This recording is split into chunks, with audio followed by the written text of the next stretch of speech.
Visual presentation and outward manifestation served as crucial components within the ideological framework orchestrated by Adolf Hitler. Fundamentally, in Nazi Germany, the concept extended beyond mere existence to encompass deliberate projection. Consequently, they assigned paramount significance to every element that reached their adherents through visual and auditory channels, from military attire, motion pictures, and banners to architectural designs, ancient symbols, or the Hitler salute. Countless components operated within a carefully monitored scheme designed for maximum propagandistic effectiveness. Following this same principle of coherence, National Socialist Party leadership executed a strategy commonly referred to as Nazi propaganda. This approach involved vilifying the Nazi Party's adversaries, particularly Jews and communists. They aimed to convince their supporters through a collection of principles and catchphrases that formed the foundation of National Socialist Party doctrine. Among the most frequently repeated phrases in Nazi propaganda was Blut und Boden, which translates to blood and soil in English. This expression denoted the aspiration for a racially defined national entity connected to a territorial homeland. Through this, the Nazis clearly conveyed their vision of a pure Aryan race and the nature of territories they intended to acquire. Another fundamental tenet of Nazi ideology was the Führerprinzip, or the leader principle. This concept elevated the figure of the supreme leader, in this instance, Adolf Hitler. According to the Führerprinzip, each leader possessed complete accountability within their designated sphere of influence, while subordinates owed them unconditional loyalty. Nazi authorities adopted the concept of Volksgemeinschaft established by Ferdinand Tönnies in 1887. This term, meaning people's community, described the vision of a harmonious society free from conflict, opposing class divisions. However, Hitler adapted this notion to represent a core element of National Socialist philosophy. This terminology served to consolidate people into one unified collective, eliminating distinctions between bourgeoisie and proletariat, with all becoming part of Germany. Through Nazi propaganda, the Third Reich expressed its passionate ambition to establish an Aryan and superior race destined to rule the world.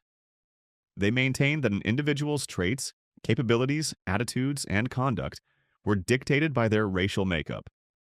According to this doctrine, rooted in social Darwinist concepts from late 19th century Germany, groups, races, or peoples possessed inherent and unchangeable characteristics transmitted through generations. In this framework, no individual could transcend or escape the innate qualities of their race.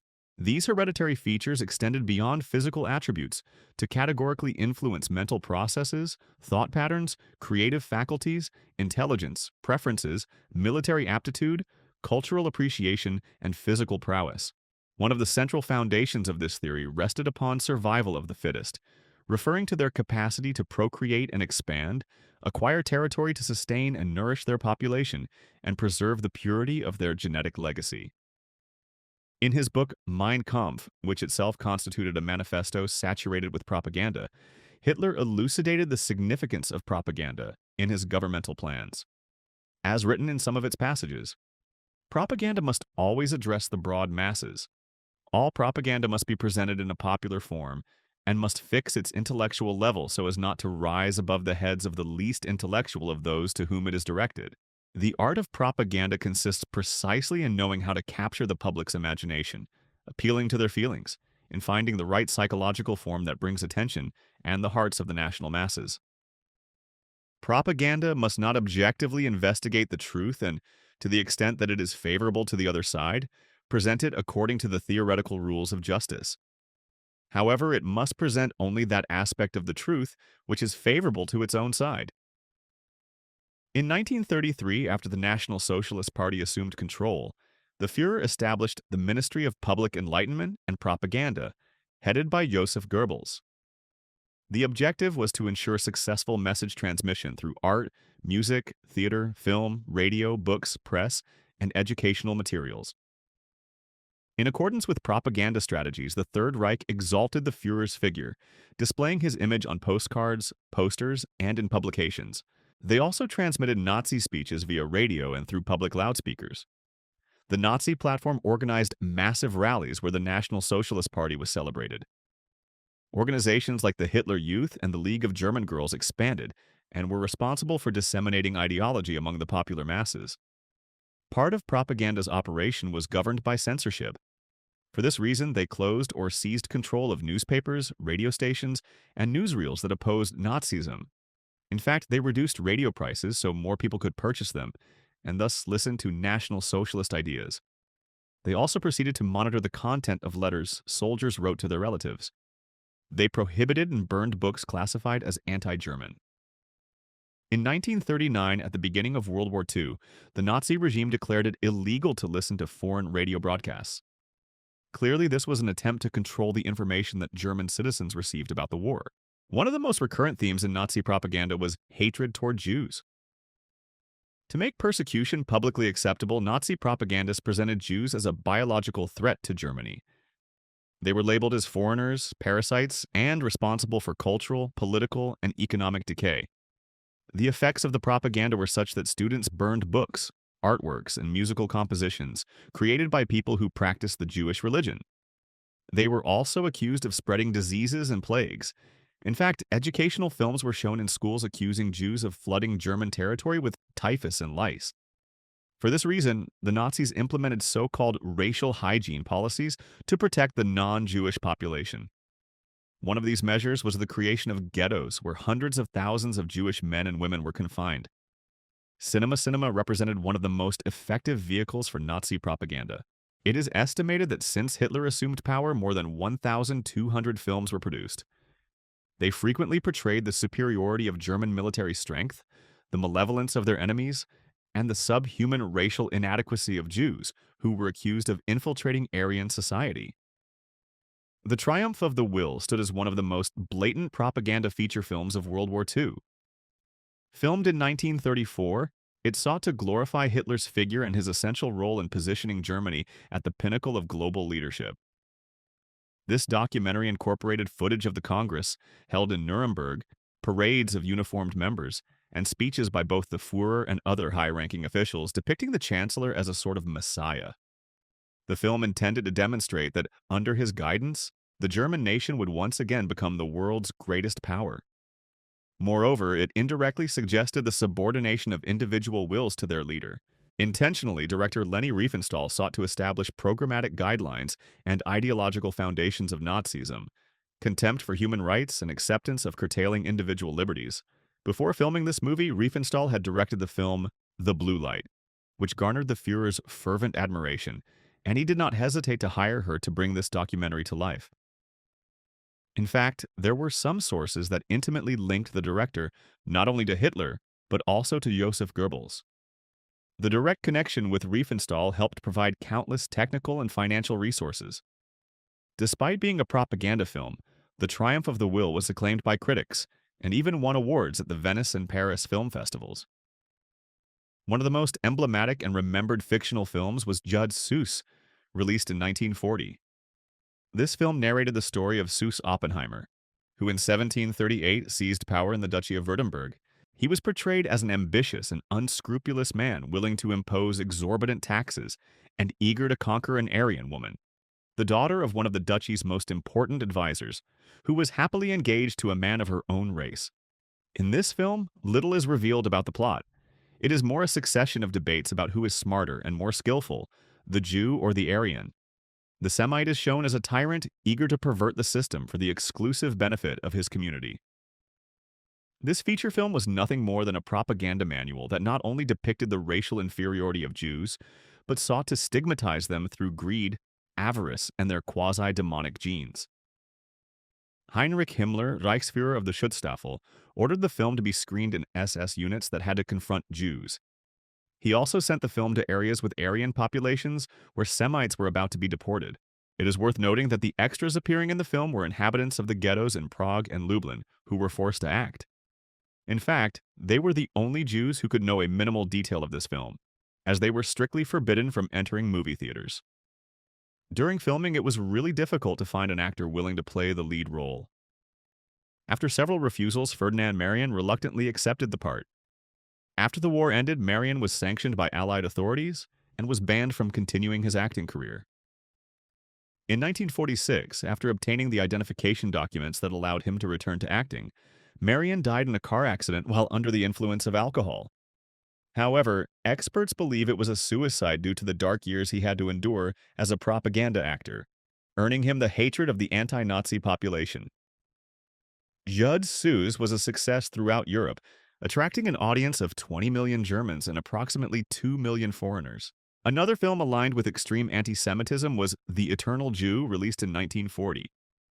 In this case, it was not fiction, but a documentary based on reports and interviews where Jews were portrayed as dirty, lazy, greedy, corrupt, immoral beings with intentions to dominate the world. Ruthless criticisms were made of famous personalities associated with Judaism, such as Einstein and Chaplin. Jews were also associated with images like sewer rats or shackled Semites, showing their true face, far from beards and hats. One of the most repugnant scenes, which was even censored in screenings viewed by children, took place in a slaughterhouse where Jewish butchers savagely bled a cow to obtain its kosher meat. Nonetheless, this film provoked some rejection from the audience, so it ended up being programmed only in non-commercial circuits. Swastika. A large portion of the Nazi structure was governed by its characteristic symbols. The most well-known, without a doubt, was the swastika, whose meaning spoke of good fortune and well-being. These two interlocking geometric figures did not originate from Nazism, but were first used during the Neolithic period. According to specialists, it is believed that this symbol represented the movement of the sun across the sky. Over the years, the swastika was adopted by cultures such as Buddhism, Hinduism, Odinism, and Jainism. Its resurgence occurred at the end of the 19th century, led by the German archaeologist Heinrich Schliemann, who discovered it in ancient Troy. After observing it, he linked it directly to similar forms found in Germanic pottery. In the early 20th century, it became popular in Europe as a symbol of good luck and positive omens due to its resemblance to the four-leaf clover. Companies used it as a logo, and it was used as decoration for birth announcements and greeting cards. Even the Boy Scouts of America could earn badges with the swastika, and brands like Coca-Cola and Carlsberg marketed products using this symbol. However, the Völkisch movement in Germany attributed a meaning of Aryan identity and nationalist pride to this symbol. It is likely this latter explanation that led Hitler and his associates to adopt it in 1920 as the primary symbol. The purpose of using the swastika was to create an image that could evoke pride among Germans who considered themselves Aryans. As a result, it also instilled terror in their enemies and victims. Flags. In addition to being the favored symbol, the swastika was the fundamental element of the characteristic Nazi flag. In Mein Kampf, Adolf Hitler wrote, "I myself, after countless attempts, established the final form, a flag with a red background, a white disc, and a black swastika in the center. After prolonged testing, I also found the final proportion between the size of the flag and the size of the white disc, as well as the shape and thickness of the swastika." According to James Skidmore, director of the Waterloo Center for German Studies, Hitler was convinced that a powerful symbol would unite the masses to his xenophobic cause. With a black swastika tilted 45 degrees on a white circle over a red background, the Nazi flag modernized the ancient, while evoking the colors of the recently defeated German Empire. However, the Third Reich used other flags. One of them was the war flag known as the Reichskriegsflagge, which featured a Scandinavian cross with a swastika in the center and the Iron Cross in one of its corners. Its use is directly related to the Kriegsmarine, the Nazi Navy. Another similar flag was the colonial one called the Flagge des Reichskolonialbundes. It was similar to the previous one, but instead of an iron cross in the corner, it had a southern cross. Runes. Another famous Nazi symbol was the runes, which derived from the runic alphabet. These letters were used to write Germanic languages mainly in Scandinavia, various British Isles, and Central Europe. Guido von List, one of the most prominent representatives of the mysticism and regenerationism of late 19th century Germanic paganism, was the one who ignited the Nazis' fascination with the runes. In 1908, he published The Secret of the Runes, in which he presented a set of 18 runes designed as oracles, called Armanen runes. The runes do not represent any political ideology. It was Hitler and his associates who assigned them such a connotation. Undoubtedly, the most well-known runes are those of the SS Schutzstaffel. These symbols resembling an S or a lightning bolt are called sig or sigil, which refer to the concept of victory. This SS emblem was adapted by Walter Heck in 1933. The symbol had a double meaning. In addition to representing a Nazi faction, it could be read as a cry of victory. During the Führer's regime, an additional key was added to typewriters, allowing users to type the double sig with a single keystroke. Colors. For his various symbols, Hitler chose a combination of three colors, each with its own intention and meaning. The red was aimed at the working-class voter. Historians say that Hitler was an admirer of the labor movement and its symbolism. During his early years, he attended a social democratic demonstration in Berlin where he observed a large number of red flags, armbands, and flowers. The use of red created some ambiguity and provocation, as German citizens saw a fascist ideology appropriating a color previously associated with the left. Meanwhile, the black and white colors were chosen to appeal to right-wing and conservative strata, as they were associated with the imperial flags. According to author Jesus Casquet, any contemporary would have recognized Hitler's choice of these colors as linked to the imperial flag attributed to Bismarck, who combined the black and white colors of the Prussian flag with the red and white of the Hanseatic cities. In Adolf Hitler's own words, "In red we see the social idea of the movement, and in white the nationalist idea." Greeting, another fundamental pillar according to the Nazi ideological model, was the greeting known as Heil Hitler. The term Heil referred to health, healing, and good wishes. In this way, the phrase intended to express continuous well-being toward the Führer, as well as a possible invocation of a sort of supreme being who could grant health to whoever received the greeting, since the traditional greeting had always been "go with God." The goal was to place Hitler in an omnipresent and divine position, always mentioned in the third person, just like God. In short, the common citizen lost all individuality, leaving their fate in Hitler's hands. In 1933, as soon as the Führer came to power, the use of Heil Hitler was made mandatory among officials. They also had to include it in writing when sending letters or messages, replacing courteous expressions such as sincerely or best regards. This same procedure was followed by postal workers when delivering mail and by students when greeting their teachers. The greeting had to be accompanied by a raised arm extended forward, requiring a certain distance to avoid any accidents with the interlocutor. It is worth noting the hidden purpose of this greeting, as it replaced the handshake, which traditionally allowed for greater intimacy. Thus, it was intended as a cold and distant gesture, solely exalting loyalty to the Führer. A simple greeting became a custom, and those who were resistant to Hitler's leadership had no choice but to resign themselves and adapt to the new German tradition. Heil Hitler was also referred to as the German greeting, creating a symbol of national identity. In fact, after 1937, its use was strictly prohibited for Jews and anyone who did not belong to the so-called Aryan race. In the streets of Germany, there were hundreds of signs that read, "Germans use the German greeting." Those who did not use it were considered pariahs or foreigners not part of the community, and were sent to prison or concentration camps. Awards. The military authorities of the Third Reich agreed on the importance of keeping their men happy and content. For this reason, they considered the awarding of badges and decorations to be of vital importance.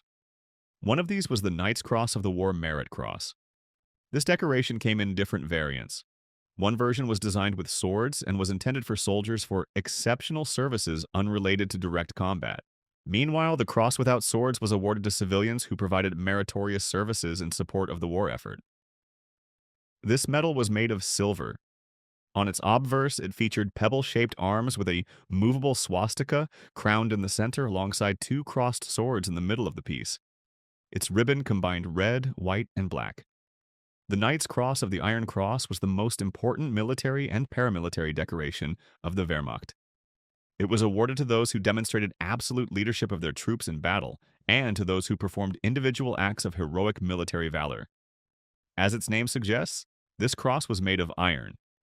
This material symbolized the spirit of the times during the war. More than 7,000 examples were awarded. From this decoration derived the Grand Cross of the Iron Cross. The only German to receive this distinction was Hermann Göring, head of the Luftwaffe. Unlike the traditional cross, this one was bordered with gold. Additionally, the medal was awarded in a red leather case with a golden Reich eagle embossed on the lid. The interior was lined with black velvet. One of the most respected badges was awarded to specialists in tank destruction.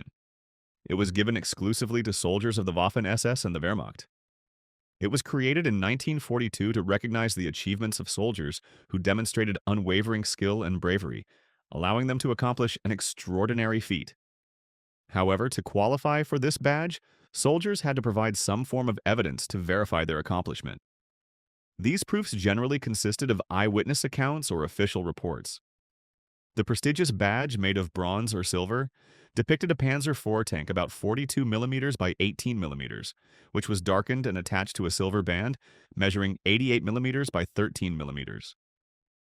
On the lower edges, black stripes could be seen. The badge was attached by pins to the sleeve and secured firmly with stitching. It had a backing of fabric or cotton.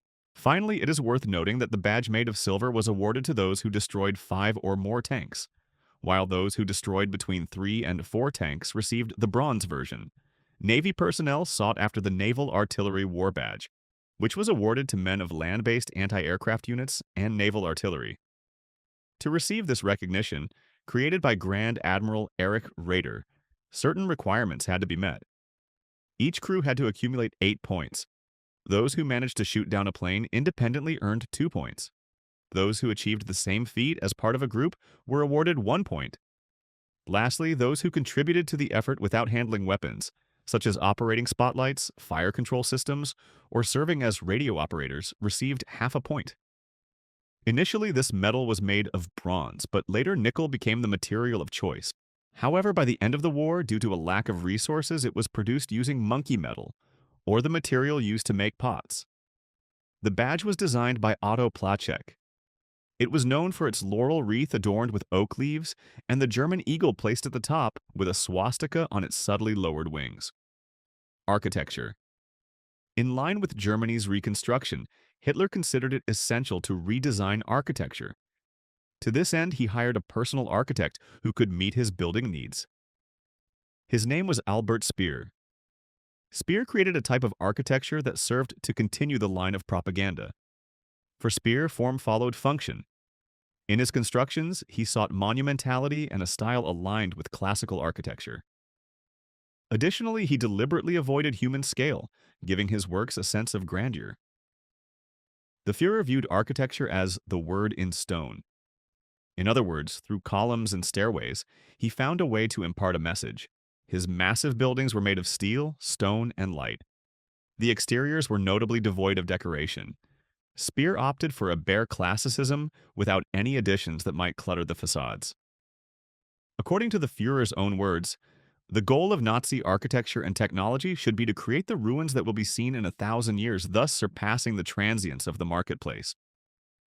However, the buildings did feature some subtle decorative details: eagles with twisted jaws, heroic friezes, and sculptures. Mottos or quotes from Hitler's book Mein Kampf, or even phrases from his speeches were also used. Depending on the type of building, the messages spoke of work, motherhood, agricultural life, and other values. Some government buildings featured muscular nude figures, such as the entrance to the Chancellery in Berlin. These types of statues conveyed a symbol of military and political strength. Using the classical architecture of the Greeks and Romans as a model, Hitler prioritized the development of public buildings. This construction model symbolized ideas of stability, eternity, and racism. The classical and the enduring were fundamental banners. The idea of designing grandiose buildings was directly linked to leaving an indelible impression on those who saw them, ensuring that just by looking at them, they would become unforgettable memories. Their size also aimed to instill fear in those who did not sympathize with Nazism while generating pride among its followers. Grandeur was meant to inspire Germans about their own value and self-confidence. It would serve as a testament for future centuries of what German genius had been in the mid-20th century. The Roman inspiration could be seen in the colossal nature of these representations, which served to intimidate the enemy and magnify their own greatness. In this way, triumphal arches, columns, and trophies were built. It was Albert Speer who declared, "The Romans built triumphal arches to celebrate the great victories won by the Romans, while Hitler wanted them built to celebrate the victories he had not yet won." Speer sought to speak to future generations, and for this he had to consider the materials to be used, which would provide information to determine how the buildings would evolve over time. For this reason, he developed the theory of value of ruins. This meant that certain materials had to be used and certain rules of static physics had to be respected, so that after thousands of years they would resemble Roman ruins. Nazi architecture aspired to a certain theatricality in its constructions. It aimed to create spaces that fused with the popular masses, turning each site into a German emblem. Great importance was also given to the enormous monuments located in public spaces.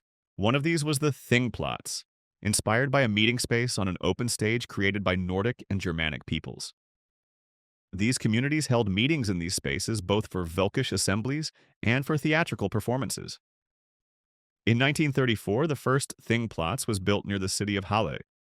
Although the construction of 1,200 meeting spaces was planned, only 45 were built due to insufficient acceptance by the German public. After 1936, these sites were replaced according to their original function.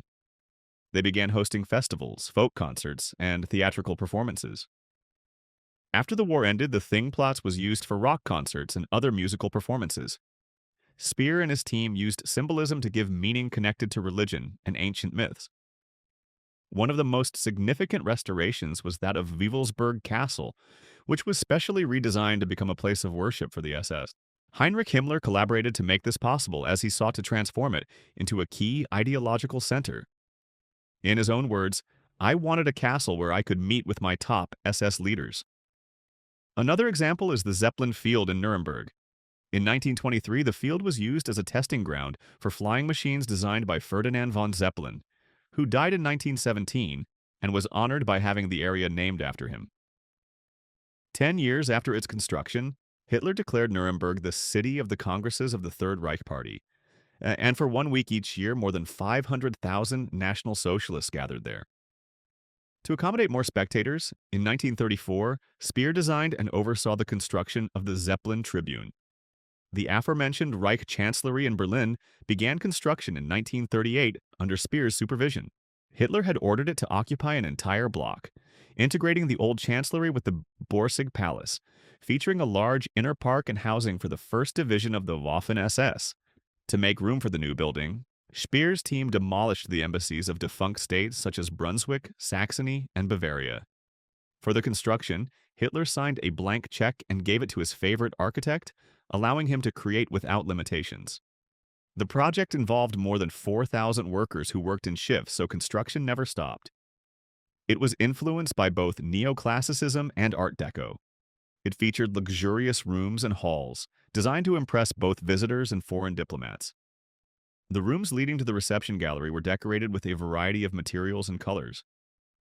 Hitler's office measured 400 square meters and was located at the center of the Chancellery. It had 3 levels and an honor courtyard. In the basement was the Führer bunker, where years later Adolf Hitler would take his own life. The feelings that Speer expressed in his memoirs are significant.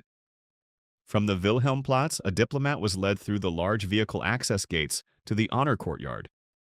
After being greeted at the portico of the inner courtyard, he entered a medium-sized reception room, the double doors of which were nearly 17 meters high and led to a large hall lined with mosaics and red marble. He then ascended several levels, crossed a round room with a vaulted ceiling, and saw before him a large gallery 480 feet long. Hitler was particularly impressed by my gallery, as it was twice as long as the Hall of Mirrors at the Palace of Versailles. Hitler was delighted. On the long walk from the entrance to the reception room, foreigners will get an idea of the power and grandeur of the German Reich, he said. Over the next few months, he asked to see the plans again and again, but he intervened very little in this building. Despite having personally designed it, he left me to work freely. By the time the project was completed, the blank check Hitler had given Speer was worth no less than 90 million Reichmarks, which represented approximately $1 billion. Other important state buildings that used these same characteristics but were not directed by Speer included the Air Ministry in Berlin, created by Ernst Zagebiel, and the Vogelsang Military School, designed by Clemens Klotz. Additionally, there were architectural works designed for leisure. These were created by 2 prestigious German architects, Paul Ludwig Troost, who built the Führerbau and the House of German Art, and Werner March, creator of the Forest Theater and the Olympic Stadium in Berlin. Residential architecture also underwent significant changes. The goal was to dissolve the metropolis and have people return to the countryside, reconnecting with their national roots and maintaining continuous contact with the land. For the Nazi authorities, the city represented the death of a nation due to the supposed destruction of patriotic sentiments. Thus, Speer gave free rein to the construction of single-family homes with gardens, which were inhabited by the bourgeoisie since they were too expensive. To alleviate the congestion in the metropolis, smaller homes with vegetable gardens were designed. Parade. The preserved film footage shows the importance that the Nazi Party placed on parades and mass events. One of the most notable, which both Germans and Soviets have tried to deny for decades, was the parade in Brest-Litovsk. However, the reality is that on September 22, 1939, after successfully completing the invasion of Poland, both nations celebrated with an unprecedented parade. Due to the Ribbentrop-Molotov Pact, in which they agreed not to attack each other and to share the division of Polish territory, both nations did not hesitate to celebrate the feat together. The parade began at 4 o'clock in the afternoon, and the German troops marched under the Arches of Victory.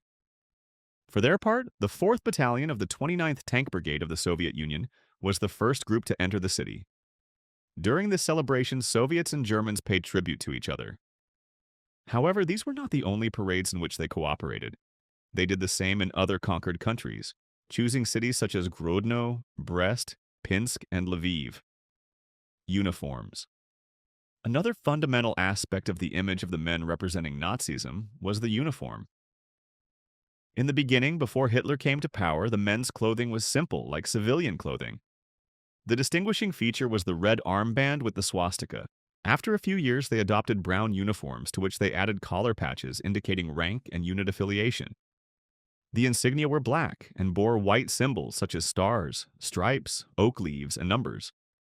At the same time, dark stripes were placed on the lower part of the left sleeve containing a piece of green, red, or blue fabric, depending on the soldier's rank. The Nazi eagle located above the elbow was also essential. The Overhoff Company from Ludenscheid made rectangular belt buckles for the soldiers, while officers had similar but square-shaped ones. The chosen footwear was high boots with nailed soles. In 1933, after Hitler became chancellor, the SS adopted their classic black warfare uniforms known as Model 1936. They wore black high-collared shirts with a series of diamonds on the arm, along with black trousers and a cap with a death's head insignia beneath the Hitler eagle. With the uniform change, they added a belt with a silver buckle engraved with the national emblem and the motto, Gott mit uns, God with us. Of course, the uniforms were adapted to the soldiers, not the other way around. Those who had to fight in low temperatures on the Eastern Front wore a set of parkas with white camouflage trousers. On the other hand, soldiers fighting in the warm, dry summer heat of the North African desert wore open-neck uniforms made of lightweight materials. They also had shorts, helmets, or tropical caps. However, it is important to clarify that uniform models varied depending on the designer.